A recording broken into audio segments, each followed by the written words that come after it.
여러분, 우리가 바뀌어야 새 일이 되는 거예요. 우리가 바뀌지 않고 숫자가 늘어나는 거 소용이 없어요. 우리가 바뀌지 않고 은사가 임하는 거 아무 소용없어요. 우리가 철두철미하게 바뀌면서 은사들이 임해야 돼요. 믿습니까? 은사 하나님의 은사 주는 거 어려워요? 하나도 안 어렵잖아요. 은사 주려면 딱 줄 수 있어요. 그럼 죽은 자 살리는 거 린다 그 목사님 얘기 들어보니까 누가 3,000명을 살렸다며요. 언제 옛날에 내가 지나가는 식으로 듣긴 들어본 것 같아요. 누가 죽은 사람을 3,000명을, 그 사람은 밥 먹고 죽은 사람 살리는 게 얼마 있는가. 죽은 사람을 3,000명을 살렸다며요. 하나님이 사람에게 능력 주는 것은 쉬운 일입니다. 그렇잖아요. 하나님의 사람에게 능력을 가르치는 게 아니잖아. 그냥 줘버리는 거잖아. 예언하는 능력을 주고 신유의 은사, 믿음으로 기적이 일어난다 그러지만 또 은사라는 게 있잖아요. 믿음의 은사를 줘버리면 막 믿어져 버리는데 그냥 믿어져 버린 그게 믿음의 은사인데, 그죠? 우리가 가져야 될 것도 있지만 근데 그런 역사들이 일어나면 얼마나 많은 사람들이 구원을 받고 영혼들이 구원받고 주의 일이 흥황할 텐데 그걸 왜 이렇게 안 주시냐고. 주님 위해 살겠다는데, 복음 전하겠다는데, 아니 그걸 뭐 하려고 그걸 그렇게 챙겨놓고 안 주시냐고. 그게 여러분 하나님이 사랑이시기 때문이에요.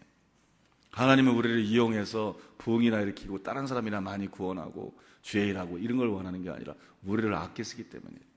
우리에게 그냥 은사를 주면 우리는 무너집니다. 우리에게 그냥 은사와 능력을 주면 우리는 그걸 감당할 수가 없습니다. 우리의 교만이, 우리의 허영심이, 우리의 이기적인 드러나지 않은, 여러분 젊은 사람들이 돈 벌기 전에는 부부가 인기 보고 잘 살다가도 남편이 성공하고 돈 벌고 부자 되면 바람피잖아요. 무슨 얘기인지 알아요? 우리 속에 자기도 모른 드러나지 않은 것들이 있어요. 잠재되어 있는 것이 있고 잠복되어 있는 것이 있습니다. 은사가 임하면 드러날 것들이 있어요. 부흥이 오면 드러날 것들이 있어요. 오늘 아까 미국에서 온 그 전화를 받을 때에도 한국의 어느 큰 대형교회 목사님 얘기하면서 그분이 옛날에는 안 그러셨는데 교회가 크고 난 다음에 너무 변질된 거 보니까 가슴이 아프다. 그 어머니, 그 목사님 사모님이 그런 얘기를 하면서 변 목사님도 지금은 좋은데 나중에 크게 부흥하면 어떻게 될지 누가 알겠느냐.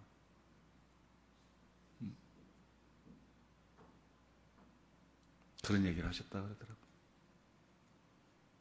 여러분, 사람은 안 가졌을 때는 안 드러나는 것들이 있어요. 부자가 되기 전에는 안 드러나는 우리 속에 부패한 것들이 있어요. 가난할 때는 자기도 몰라요. 은사가 임하기 전에는 안 드러나는 것이 있어요.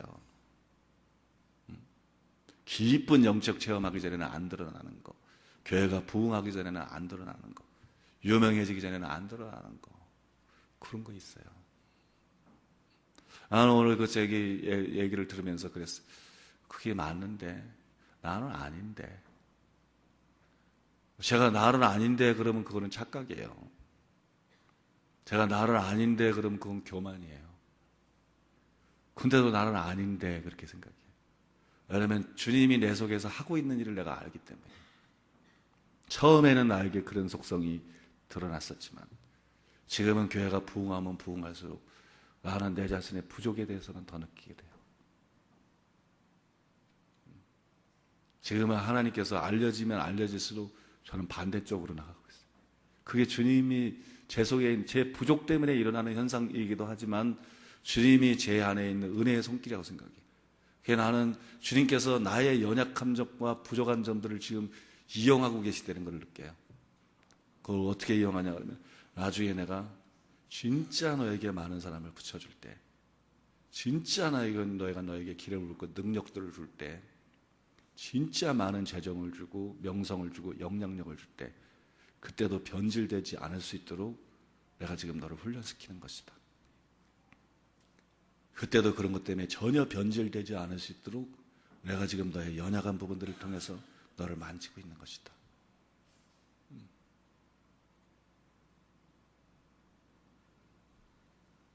그래서 난 실제로 그렇게 안 된다는 걸 내가 알아요. 하나님께서 지금 그 일을 그 작업을 저에게 하고 있기 때문에 교회가 부흥한다고 내가 마음이 올라가느냐? 전혀 안 그래. 나하고는 아무 상관없는 문제.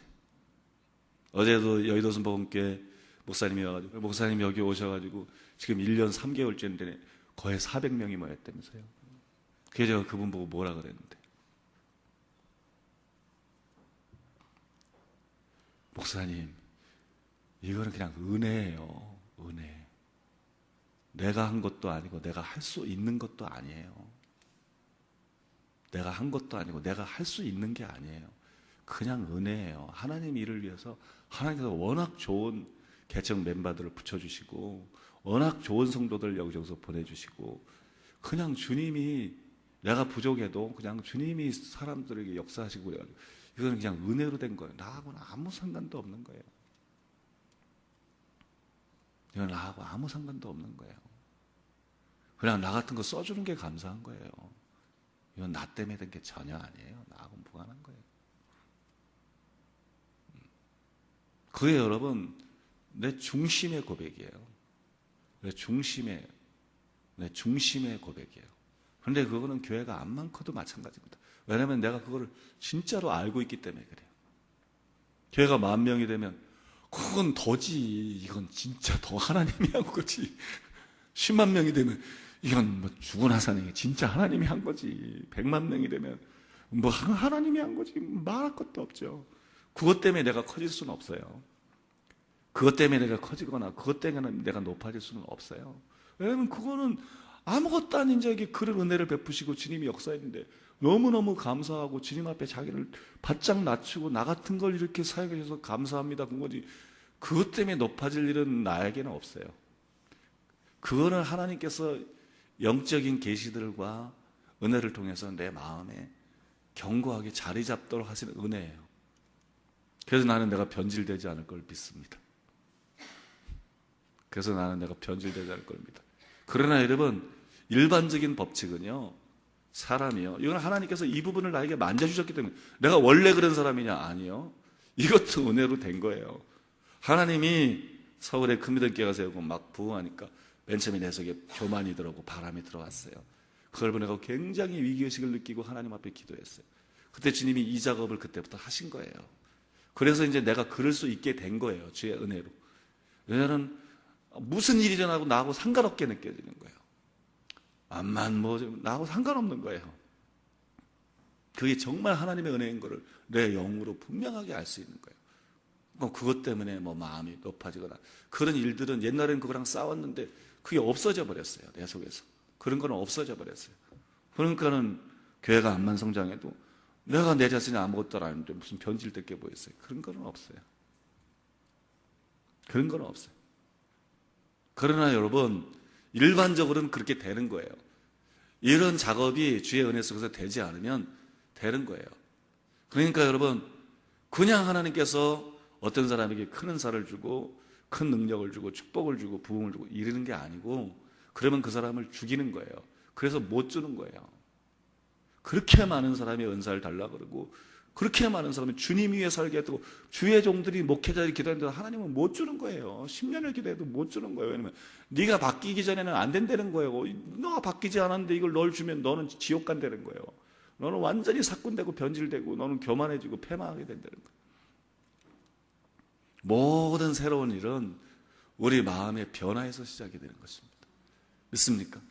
모든 새로운 일은 은사로 되는 게 아니에요. 갑자기 불 받아서 되는 게 아니에요. 불 받으면 죽는 거예요. 변화되지 않고 그냥 가서 불 받아보세요. 조금 있다 교만해가지고 다 잘못해서 거꾸러지고 이상한 짓 하고 있지. 여러분, 그냥 은사 받고 불 받고 능력 받고 축복 받으면 그건 다 죽는 거예요. 그건 죽는 겁니다. 망하는 길이에요. 그러니까 항상 우리가 변화되는 데 초점을 맞춰야 돼요. 내 영을 주님 앞에서 살피고 내가 변화되는 데 초점을 맞춰야 돼요. 믿습니까? 하나님의 새 일은 내 마음이 새로워진 데서 시작합니다. 하나님 앞에서 새 일은 나라는 영이 있는데 이게 바뀌어지는 데서 깨어지고 비워지고 주님이 원하는 대로 바뀌어지고 변화되는 데서 하나님 나라에서 새 일이 시작되는 것입니다. 믿습니까? 하나님 나라의 새 일은 항상 그렇게 시작되는 것이에요. 자신은 변화되지 않고 요지부동하면서 어떤 은혜나 능력이나 은사도 원하지 마세요. 어떤 체험이나 어떤 축복도 어떤 부흥도 원하지 마세요. 우리가 바뀌어야 돼요. 그러고 나면 우리가 원하는 게 아니고 그냥 하나님이 채워주는 거예요. 하나님은 너무 일꾼이 필요해요. 하나님은 그러니까 사람이 없는 걸 보고 이상히 여기셨다 그랬잖아요. 사람이 없는 걸 보고 이상히. 하나님께는 너무 사람이 필요해요. 하나님께는 너무 설교자들이 필요합니다. 하나님께는 너무 예언자들이 필요합니다. 하나님께는 너무나 능력해가는 사람들이 필요합니다. 하나님께는 너무나 많은 일꾼들과 종들이 필요해요. 근데 우리를 쓸 수가 없는 거예요. 그러니까 여러분들이 기도하면서 영이 새로워지기를 바랍니다. 영이 새로워지고 마음이 새로워지기를 바랍니다. 하나님께서 안심하고 좀, 나도 좀 모세에게 능력을 줬던 것처럼 좀 누구에게 좀 줘보자. 인류만 60억 이렇게 되지 말고, 나도 좀 모세한테 능력을 줬던 것처럼 누구한테 좀 줘보자. 엘리야한테 영감을 줬던 것처럼 좀 누구한테 좀 줘볼 수 좀 있게 해줘라. 바울에게 희한한 능력을 행할 수 있는 걸 줬던 것처럼 정말 좀 누구한테 좀 줄 수 좀 있게 좀 해줘봐라. 하나님은 사랑인데 아끼는 게 아니고 주고 싶어 하는 거예요. 여러분 이해가 안 가잖아요. 사랑이라며 왜 이렇게 구해도 안 주는 거야? 당신이 위해서 살겠다는데도 왜 이렇게 안 주는 거야? 사랑이기 때문에 주님 위해 살겠다는데도 아니고 무슨 사랑이라는 건 성경에 나와요. 안 믿을 수는 없고 믿기는 믿는데 좀 희한한 하나님이셔. 이해할 수 없는 하나님이셔. 진짜로 사랑이기 때문에 못 주는 거예요. 진짜로 사랑이기 때문에 못 주는 거예요. 믿습니까? 하나님은 사랑인데 얼마나 주고 싶겠어요. 나도요, 성도님 성격이 급한 것도 있어요. 온전한 사랑은 아닌 것 같아요. 내가 성격이 급해서 그런 것도 있고, 또 성도님들을 사랑하는 마음도 있고, 좋은 책이 봐도요, 설교 끝나고 난 다음에 그 책 소개하면 얼마나 좋아. 사랑, 승리하는 길도, 거기서 내가 설교도 좀 했잖아요. 설교 다 새롭게 설교하고, 그 다음에 책 소개하면 얼마나 좋아. 그걸 못 견뎌가지고, 먼저 책 소개하고 읽게 만들고, 거기서 설교하는 거야, 또. 그러니 설교하는 사람도 얼마나 힘들고 듣는 사람도 얼마나 따분하고 하나님은 얼마나 주고 싶겠어요. 하나님은 여러분 얼마나 독생자를 아끼지 않고 우리를 위해서 내어주시니까 어찌 모든 것을 은사로 주지 않아요. 어떤 은사가 우리에게 아깝겠어요. 하나님은 얼마나 주고 싶겠어요. 영이 변화되어야 됩니다. 마음이 변화되어야 됩니다. 우리의 성품과 기질이 변화되어야 됩니다. 우리의 생각이 변화되어야 됩니다. 믿습니까? 가치관, 삶의 목적 이런 것들이 변화되어야 돼요. 우리가 진실로 갈망하고 추구하는 거 이런 게 변화되어야 돼요. 우리의 지식과 감정과 의지 이런 게 변화되어야 돼요. 그래야 하나님 줄 수 있어요. 오늘 여러분들이 기도하는 가운데 제일 큰 은혜는 변화되는 은혜를 받으시기 바랍니다. 영이 달라지는 은혜, 마음과 생각이 바뀌는 은혜 있습니까? 사모하는 게 바뀌는 은혜, 이런 은혜가 임하시기를 바라고, 또 여러분들이 간절히 찾고 찾을 때 주님과의 만남이 이 시간에 이루어지기를 바랍니다. 주님과의 만남이 이루어져서 체험받는 시간 되기를 바랍니다. 기도하겠습니다.